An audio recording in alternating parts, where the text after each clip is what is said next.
DPI episode malam ini, Arsenal tikung Spursal Eze, sementara Manchester United bakal tebus Baleba. Matchday kedua dari Premier League bakal mempertemukan Manchester City menghadapi Tottenham Hotspur yang sama-sama memulai musim dengan sempurna.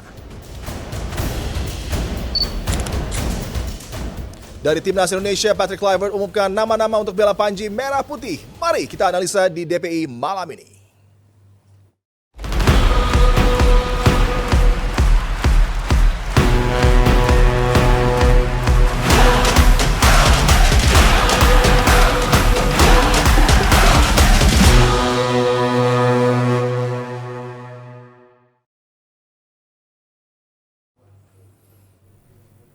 Selamat malam, JM Team. Kita akan membahas begitu banyak hal yang menarik jelang match week kedua dari Premier League dan juga tentunya ada nama-nama dari Timnas Indonesia yang sudah dipersiapkan untuk kedua match nanti di International Break, dengan Kluivert juga memutuskan untuk melakukan beberapa kejutan di roster yang akan disiapkan nanti. Dan di hari Rabu kemarin, Rijal di sebelah gue dipersekusi karena punya pendapat tentang Alexander Isak. Gimana lo mendukung keputusan Isak yang cukup kontroversi ini, yang masih coba untuk mencari cara pindah ke Liverpool. Memang ini agak menerobos beberapa aturan-aturan mungkin karena kontraknya masih ada 3 musim lagi ya untuk Newcastle United. Tapi mungkin itu point of view dari Gen Z dan juga dari Rijal, yang dimana kalau ada opportunity sedikit harus masuk, walaupun agak maksa, tapi ini adalah peluang yang mungkin nggak datang 2 kali kan, Jal. That's it. Dan lo setuju dengan Isak yang masih stance-nya cukup kuat nih untuk mencari cara agar bisa pindah ke Liverpool? Gue setuju karena ini istilahnya dream move ya. Sama halnya seperti apa yang dilakukan Gyökeres supaya pindah ke Arsenal kan. Itu sebenarnya sama, dan Wissa untuk pindah ke Newcastle dengan cara yang sama. Jadi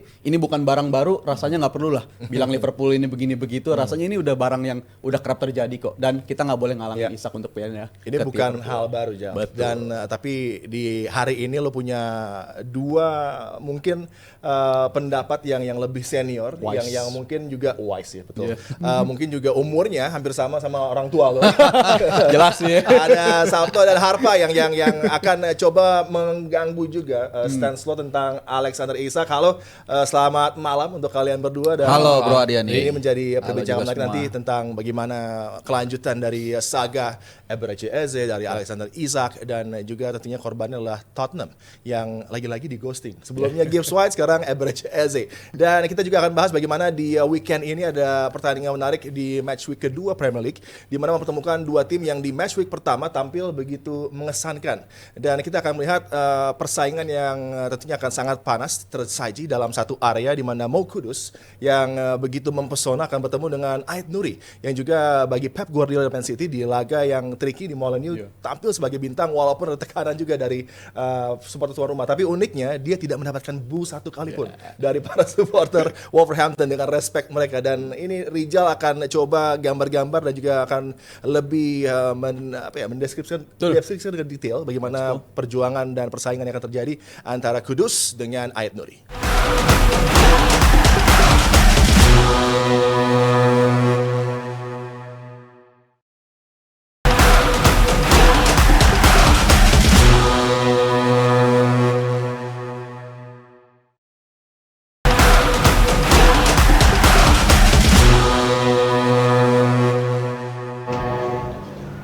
Hola JM Team, ini sekarang untuk mengantisipasi big match di weekend nanti antara Manchester City menghadapan dengan Spurs, kita akan membahas meng-highlight 2 pemain, karena ini pemain yang akan duel di satu area yang sama, yaitu Mo Kudus berhadapan dengan Ait Nuri. Untuk yang pertama mungkin kita akan mulai dengan Mo Kudus dulu. Ini adalah pemain yang menjadi pilihan Bung Adiani dalam urusan signing of the season, dan kita bisa melihat dia di laga pembuka ketika berhadapan dengan Burnley tampil begitu eksepsional, tampil begitu gemilang, dan bahkan dia mencatatkan sebagai satu-satunya pemain yang memperoleh torehan seperti ini, 5 chances created di laga pembuka. Dan ini sebuah pembukaan yang sangat bagus bagi dia, mengingat Spurs di laga awal tuh memang kesulitan untuk bisa mendapatkan kreativitas ya, mengingat James Maddison masih cedera, lalu dilanjutkan dengan Kulusevski juga cedera.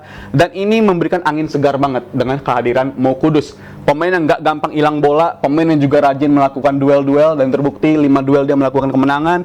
Dan kehadiran dia untuk menghadirkan take-ons ini menurut gue jadi salah satu aspek yang penting, mengingat di musim lalu Spurs kesulitan dalam urusan memiliki winger-winger yang menguasai bola. karena di catatan mereka musim lalu, mereka urutan ke-20 atau tim ranking terakhir dalam urusan dribble sukses. Jadi bisa dibayangkan winger-winger mereka kerap kali hilang bola, mereka banyak menampilkan bola di area sayap seperti di musim lalu, tapi winger-wingernya kerap kali kehilangan bola dan bisa dihukum oleh lawan dari area sini, kirim bola ke area depan, mengingat Spurs musim lalu tampil dengan sistem high defensive line, sangat tinggi. Jadi kalau winger lu gampang hilang bola, otomatis lu gampang dihukum juga sama lawan. Tapi dengan kehadiran Kudus, gue mengharapkan situasi mereka jauh lebih kuat untuk menguasai bola. Mereka nggak gampang hilang bola di situasi flank ataupun half space, dan ini bisa ditawarkan sama dia. Dan dia menghasilkan 2 assist, diselesaikan dengan sangat baik oleh Richarlison, dan menurut gue ada benernya nih pilihan Mas Adi soal signing of the season, karena untuk standar Spurs ini jelas pemain yang bisa mengangkat level mereka banget. Dan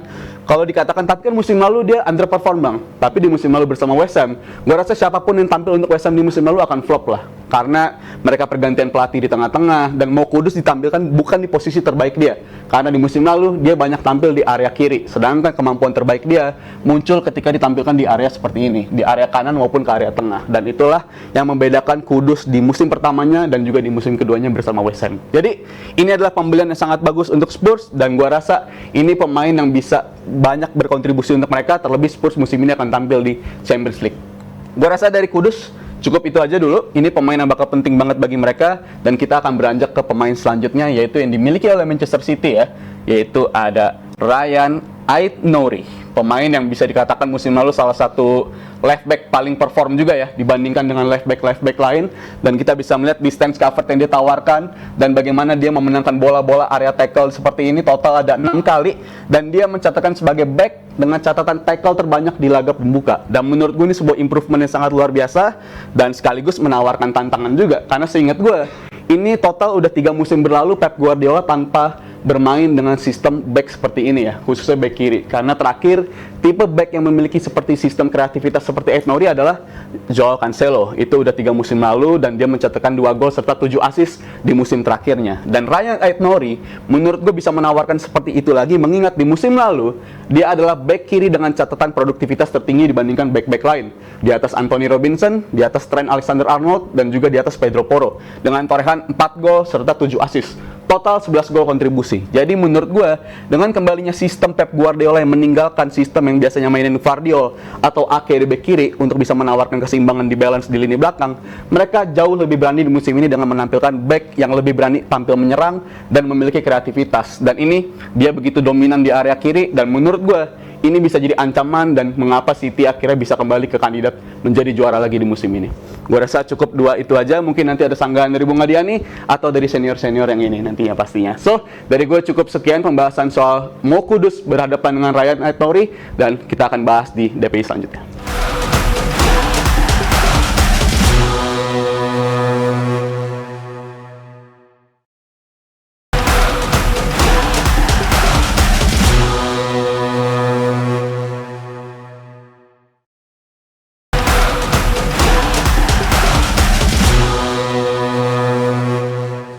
Oke, itu tadi Rijal yang menggambarkan betapa positif penampilan dari Mo Kudus di laga pembuka, dan juga Ryan Ait-Nouri yang impactnya sangat terasa untuk backline dari Man City. Tapi kalau tadi kita udah dengar pendapat lo, sekarang sang master-masternya nih, guru-guru lo yang mungkin ketika lo nonton bola dulu SD, Betul. udah ada di layar, lo nonton mereka kan. Nah, Betul sekarang sekali. pendapat dari kalian berdua nih tentang Mo Kudus dan juga Ait-Nouri yang memang tampil di match week pertama begitu mengesankan. Iya. Oke. Jadi begini deh. Begini deh Rizal. Nah, Oh iya. Wah, Mas Aryo nih. Ya Kudus emang dari zaman Ajax kita nonton emang fantastis lah nih player, tapi memang selalu dari sisi kanan. Kalau kita ngelihat dia betul-betul bisa nunjukin performance yang luar biasa ketika dia masuk dari sisi kanan. Di West Ham kadang main di kanan, kadang main di kiri, kadang masuk dari tengah, tapi dia selalu bisa memberikan eksplosivitas lah dari manapun dia bermain. Cuman bisa dibilang paling nyetel dan paling pas buat dia ketika dia ada di kanan, dan juga kebetulan Spurs juga Kulusevski tidak bisa bermain di posisi itu sehingga makin klop aja ketika dia dimainkan di posisi itu. Gue setuju tentang Kudus tadi, kecuali Mo-nya kali ya. Kalau Mo kayaknya khusus buat salah aja deh. Oh iya. Sama mau marah gitu. Sama mau makan. Iya. Sama mau pulang. Tapi kalau Ed Nuri, gue justru baca beberapa ini kayaknya malah Pep Guardiola cenderung kalau Guardiola sudah fit, malah kayaknya dia mau pakai Guardiola di situ. Kita ngeliat Ed Nuri bisa tampil dominan seperti itu, emang kayaknya nggak ada gangguan berarti dari sisi Wolves. Kemarin kan Wolves banyaknya dari tengah tuh, nyerangnya dari tengah, manfaatin ketidakadaan Rodri di situ, masih membaca apakah Tijani Reinders bisa memainkan peran juga sebagai pemain yang bisa memotong serangan atau enggak, sehingga mereka ngetesnya semuanya kebanyakan dari tengah dan bola-bola yang bisa dikatakan menjadi transition yang positif buat Wolves itu semuanya kan dari tengah. Tapi kita tidak lihat ada gangguan dari sisi wings. Apakah eksplosivitasnya Ait Nouri itu memang karena tidak ada gangguan seperti itu? Nanti kalau ketika ketemu Spurs kan, nah kita tahu nih kalau dia ketemu Kudus seperti apa. Sementara dia butuh defender yang jauh lebih solid dalam sisi defense. Walaupun memang bukan posisi yang paling ideal buat Guardiola, kita tahu dia lebih cocoknya di CB, di timnas pun dia bermain seperti itu, tapi ketika ditampilkan di kiri dia bisa menampilkan apa yang dimau sama Guardiola. Berapa kali kan juga lo sempat ragu juga ya sama peran Guardiola ketika berapa kali dia out of position di posisi kiri. Tapi kalau dia fit, Guardiola mengatakan bahwa besar peluangnya justru bagi dia untuk menjadi starter. Tapi ya sangat menarik lah kalau memang akhirnya dua-duanya bisa ketemu ya. Kudus bisa memberikan apa yang tidak nyaman buat Ait Nouri, sebaliknya pun seperti itu. Kudus mungkin akan bisa dalam posisi yang lebih defensif ketika Ait Nouri roaming ke depan untuk bisa membantu serangan. Nah, jadi gini ya ya. Oh iya. Yang dijelaskan Rizal itu sama sekali tidak salah. Dan memang gue juga sangat intens. Bukan, memang Kudus ya. Memang Jadi nggak ada salah, Mainnya beda pemain sih. Dan tadi kita lihat statistiknya juga bagus, false-nya bahkan nggak ada sama sekali dia. Bayangkan seorang pemain belakang nggak bikin false sama sekali, tapi kemudian heat map-nya cukup positif dan ya clean sheet. Kemudian siapa lagi tadi, Reinders nggak diulas ya, tapi intinya bagus lah secara umum. Cuman kan pertama lawannya Wolverhampton, dan kedua ini baru pertandingan pertama. Jadi nggak ada jaminan nanti. Jadi hipotesa apa yang dikatakan oleh Rizal tadi dengan data yang ada itu memang tidak salah, tapi belum sempurna. Nanti ketika dia menghadapi Spurs, ya, yang mana ini merupakan previewnya, nanti kan diuji. Karena Spurs musim ini menurut gua punya kans yang cukup bagus untuk untuk speak out lah, ya, dengan menurut gua dengan kombinasi dengan seorang Richarlison yang dalam tanda kutip sempat mati suri, kemudian kita lihat kemarin dia begitu cemerlang. Gua rasa mereka mungkin kalau untuk bicara gue bilang menang dari Etihad mungkin bukan enggak tapi susah. Tapi gua rasa definitely dia akan merepotkan, sangat merepotkan. Dan kalau bicara Kudus juga misalnya dari pramusim pun gue udah ngelihat dia memang sepertinya dikoneksikan kepada Richarlison. Jadi makanya gue bilang kadang-kadang pemain seperti Richarlison maupun juga di Kudus yang di West Ham musim lalu nggak terlalu cemerlang ya karena memang suasananya vibes-nya tidak positif. Tapi dengan ada Tom Frank Tom Frank ini kan dari Brentford kan sangat pragmatis ya, simple. BU mau lari, bisa cari tempat, gol segala macem, dan itu yang coba dikopi oleh Ruben Amorim di MU. Nah itu juga yang coba diimplementasikan di Spurs dengan materi yang ada ditambah dengan Kudus. Nah kembali lagi soal City ya, karena ini juga salah satu tim yang sangat berambisi untuk bisa kembali merebut hegemoninya dari Liverpool musim ini. That's why ketika ditanya oleh tim redaksi posisi gue naro kalau nggak salah tuh City itu posisi 2 atau 3 gitu ya, karena ya mereka tetap punya mentalitas. Nah masalahnya kalau kita lihat di lini belakang ini kan, atau secara umum dulu lah, Pep Guardiola ini orangnya overthinking, definitely orangnya overthinking. Berapa gue ya Genzi dong dari dia Genzi dikali 2 tapi marah nanti Genzi. Kekinian banget ya. dia sangat overthinking. Selalu ya kita kalau sedikit flashback masih ingat ya 2021 saat final Liga Champions, saat kita berpikir mereka akan dengan mudah menghancurkan Chelsea, cuman tiba-tiba dia main tanpa DM, bisa cerbur kan. Nah dia sebenarnya hanya perlu sedikit menurunkan overthinkingnya menurut gua. Karena kalau kita lihat, nah beruntungnya menurut gua di pertandingan pertama ada Reinders yang kelihatannya Di tengah ini setahu gua kalau Rodri fit itu Rodri aja yang firm untuk dipasang. Sisanya tuh bisa aja siapa-siapa dirotasi, apalagi dengan Oscar Bob yang cemerlang di pertandingan pertama. Kemudian siapa Marmos juga ternyata kemarin dicadangin, Renders ya kemudian cemerlang. Ini nggak ada kepastian sebenarnya siapa yang dipasang. Tapi dengan pertandingan kemarin kelihatannya strukturnya ini udah agak kebayang 1-2 pemain nih. Kayak Renders gua yakin akan inti lagi kemungkinan besar. Ya, dan gue di Fantastic juga gue beli nih. Walaupun posisi gue masih di bawah lu, bro. Masih bagusan lu, gue tahu. Nah, langsung gue beli, harganya juga naik. Anyway, Renders ya itu tadi ada 1-2. Oke, mulai Renders dapat nih. Rodri kalau fit. Di kanan kita pikir tadi Matheus Nunes, ternyata Rico Lewis. Nah, di kiri tadi penyambung apa yang dikatakan oleh Mas Aryo. Kalau kita lihat selama pramusim, sebenarnya Guardiola ini agak lebih ingin memplot Guardiola ini sebagai CB. Walaupun sekali lagi dengan overthinkingan dia kita nggak pernah tahu. Mungkin nanti dilihat ada si Kudus akan merangsek ke area kanan, bisa aja Guardiola ditaruh di sana. Tapi kalau gue lihat sih dengan penampilan Ait Nuri yang cukup tenang, efisien, compact di pertandingan pertama, gue rasa itu akan kembali menjadi milik dia di left back. Dari 4 back yang ada di belakang, gue rasa sih 2 yang firm yang agak susah digeser adalah Ruben Dias dan juga Ait Nuri. Di kanan ini yang paling paling problematik ya, bisa gonta-ganti.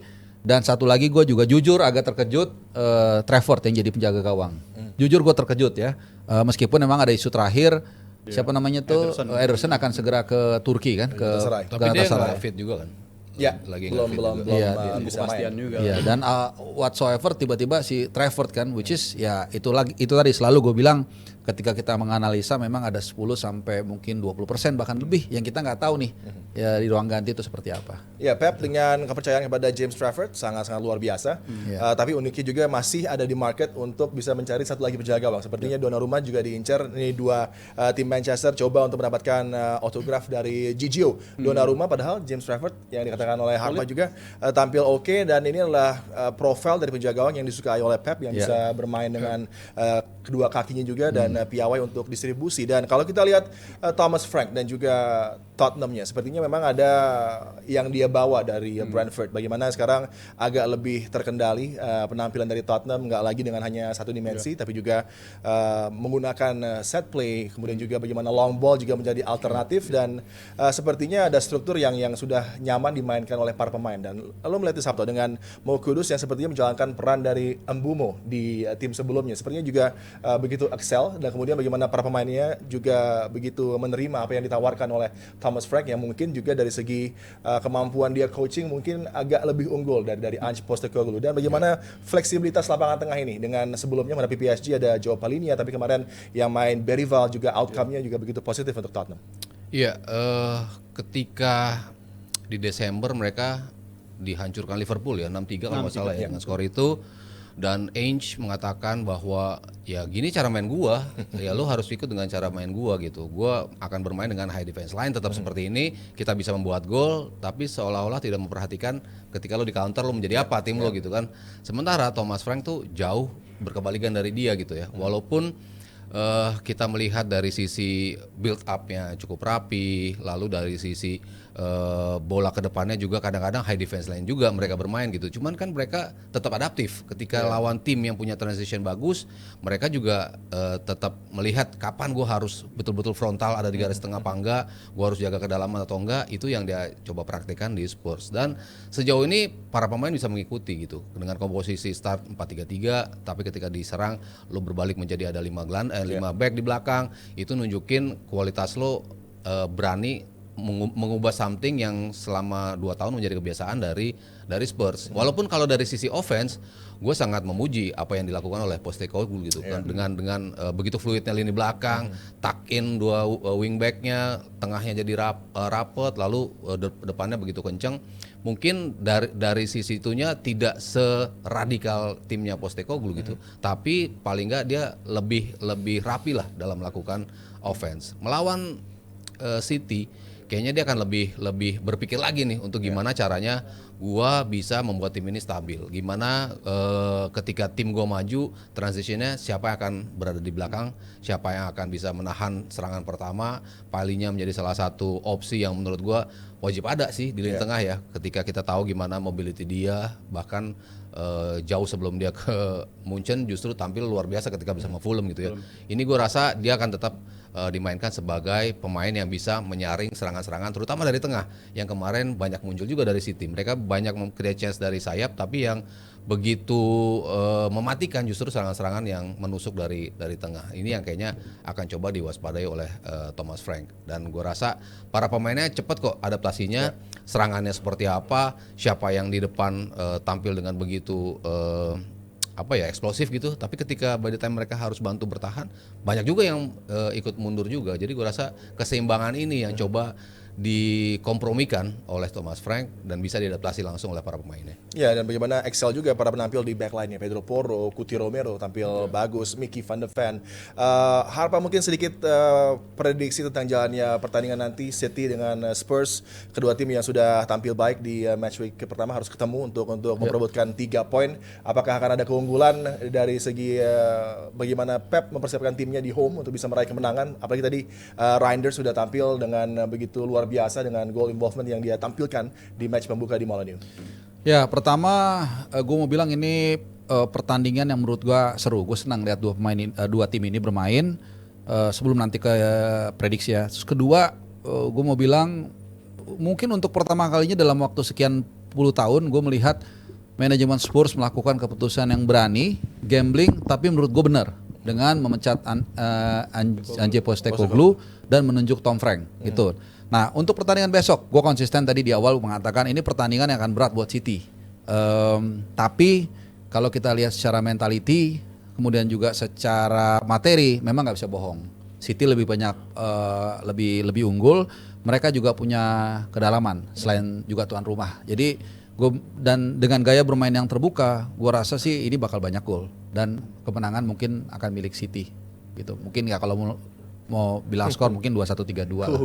Ketat ya, hanya ada satu gol ya, tapi banyak membedakan. Ya, kemungkinan besar kalau menurut gua. Sabtu tipis saja untuk prediksi. Sebelum Rijal juga tipis. Tipis. Walaupun historically sulit ya buat City ketika menghadapi Spurs, beberapa pertandingan tuh malah tim yang paling sering mengalahkan Pep Guardiola nomor 2-nya tuh Spurs dengan 9 kemenangan, sementara Liverpool 10 kemenangan ya. 10 kali kalah dia lawan Liverpool, 9 kali kalah lawan Spurs. Artinya memang tim ini punya something untuk bisa mengakali apa yang dilakukan oleh Pep Guardiola gitu. Cuman gue ngelihat City di awal musim ini mencoba untuk find their rhythm dan mereka sudah dapatkan itu langsung di game week pertama, sehingga gue rasa ini akan mereka bawa ketika mereka tampil di Etihad. Tidak mudah karena Spurs kayaknya punya potensi untuk bisa mencetak gol juga, sehingga ya gue kayaknya identik dengan Harpa sih. Kemenangan buat City tapi tipis. Banyak gol ya jadi ya. Banyak gol. Dua-duanya saling menyerang. Kita masih harus bisa melihat gimana City cope dengan tidak adanya Rodri, terutama ketika ada tusukan dari tengah. Kemarin finishing yang buruk dari Wolves sehingga tidak membuat Wolves bisa mencetak gol gitu. Dan Trafford juga di posisinya cukup bagus gitu. Cuman kalau Richarlison yang ada di posisi itu, Kudus yang ada di posisi itu, mungkin lebih sulit lagi ya bagi City untuk bisa mengawal kesulitan lini belakang mereka.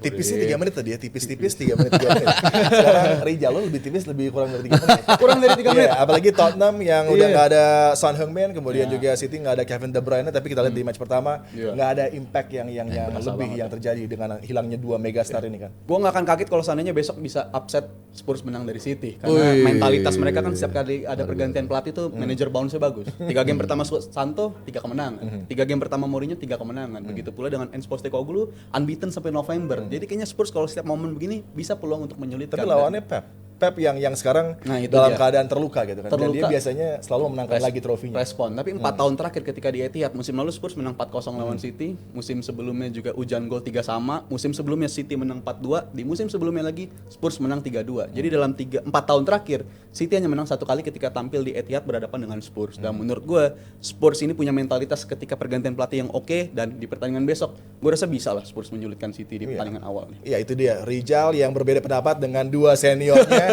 Dan juga Thomas Frank pernah mendapatkan hasil positif di Etihad ketika menjadi manajer dari Brentford. Ini bisa menjadi modal juga buat Thomas Frank besok untuk berlaga dengan Tottenham Hotspur-nya. Dan kita akan menuju ke yang nyawer dulu. Ini penting untuk di-mention dan karena gue udah umur, gue harus pakai ini. Bisa dibantu Biar lebih jelas ya. Ya, kalau gue lagi pakai kacamata lu dulu dong. Gue bantu nih Mas Adi ya. Untuk pertama ada Rp25.000 dari Madrid TV. Pertanyaannya, Madrid gimana TV. penampilan Madrid di pertandingan game week pertama kemarin? Apakah cukup meyakinkan menurut para pandit? Boleh. Gue duluan ya. Ya, iya dong. Game pertama ya boring sejujurnya, menurut gue boring, tapi ada banyak positifnya lah. Contohnya seperti Dean Huijsen menurut gue sangat positif, dan area lain untuk bantu menyerang itu masih kesulitan. Jadi time will tell untuk bersama Madrid bersama Alonso-nya. Jadi masih boring tapi masih akan berkembang juga pastinya. Ya kalau gue bilang untuk pertandingan pertama memang secara hasil ya tetap menang kan, tipis ya. Tapi kalau dari permainan memang ya sangat jauh dari Madrid. Cuman as usual dari udah puluhan tahun yang terjadi, not only Madrid, Barca, ya begitu awal-awal begitu pelan-pelan, tapi lama-lama juga mereka nanti akan ada di atas. Oke. Ya, setuju. Masih belum yakinkan sih. Gue lebih berharap lebih dari Madrid, tapi lo namanya juga Osasuna, ini tim yang emang pain in the ass ya kalau bisa dibilang buat Bogey tim-tim. team. Iya. Kita boleh ngomong Penny Diaz. Kalau Sabtu boleh. Tim-tim besar La Liga selalu kesulitan ketika bertemu Osasuna maupun home apapun away gitu. Jadi ya win is a win. Untung mereka dapatkan kemenangan itu. Ya walaupun kontroversial juga, banyak yang mengatakan. Tapi ya Madrid emang startnya bisa dibilang slow, terutama apa yang coba ditawarkan oleh Xabi Alonso. Banyak yang mengatakan bahwa lu kebanyakan mainin possession, bola depan balik lagi belakang, bola balik belakang. Tapi yang itu yang memang dimau sama Xabi Alonso gitu, dibandingkan gaya direct yang selama ini mereka mainkan bersama Ancelotti. Berikutnya 25.000 dari Helmi Purnomo @gmail.com. Menurut para pandit, gimana penampilan Mas Tentuono semalam? Apa pantas jadi starternya Madrid?